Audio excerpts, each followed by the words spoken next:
ഇന്നത്തെ എക്സാമിന് വേണ്ടി ഞാൻ തലേന്ന് 1 മണിക്കൊക്കെ ഇരുന്ന് പഠിക്കണത്.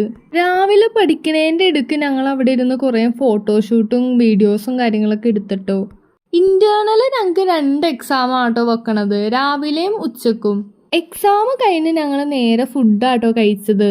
പിന്നെ ഡിയോന്റെ പുതിയ പാട്ടൊക്കെ കേട്ട് ഞാൻ പിന്നെ വീട്ടിലേക്കാട്ടോ പോയത്. 9 മണിയായപ്പോഴത്തേക്ക് ഇക്കാക വിളിച്ചേക്കാട്ടോ. അവന്റെ എൻഗേജ്മെന്റിന്റെ കുറച്ച് പർച്ചേസ് ഒക്കെ നടത്താണ്ടായി. ഞങ്ങൾ നേരെ സ്റ്റുഡിയോയിലേക്കാട്ടോ പോയത്. ഒരു ചെരുപ്പ് സെലക്ട് ചെയ്യണ നേരം കൊണ്ട് ഞാൻ ലിപ്സ്റ്റിക്കും കുറച്ച് ചെരുപ്പൊക്കെ ഇട്ട് നോക്കിട്ടോ.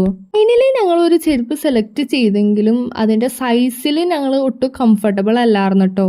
ഇതാണ് ഞങ്ങൾ സെലക്ട് ചെയ്ത ചെരുപ്പ്. ആംബറിൽ വെക്കണം സ്വീറ്റ്സ് തികയാത്തോണ്ട് ഞങ്ങൾ രണ്ടാമത് സൂപ്പർ മാർക്കറ്റിൽ കയറി കുറച്ച് ഡയറി മിൽക്കും കിറ്റ്കാറ്റൊക്കെ എടുത്ത് ബില്ലടിച്ച് നേരെ എൻ്റെ അനിയത്തിയുടെ ഫ്രണ്ടിന്റെ വീട്ടിലേക്കാട്ടോ പോയത്.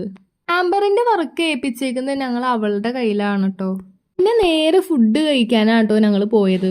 ഇന്ന് നല്ല ബഡ്ജറ്റ് പോയിട്ട് ഞങ്ങൾക്ക് ഷവർമ ക്യാൻസൽ ചെയ്തിട്ട് പൊറോട്ടയും ബീഫാട്ടോ വാങ്ങിയത്. 12 മണിയായപ്പോഴത്തേക്കും ഞങ്ങൾ വീട്ടിലെത്തി.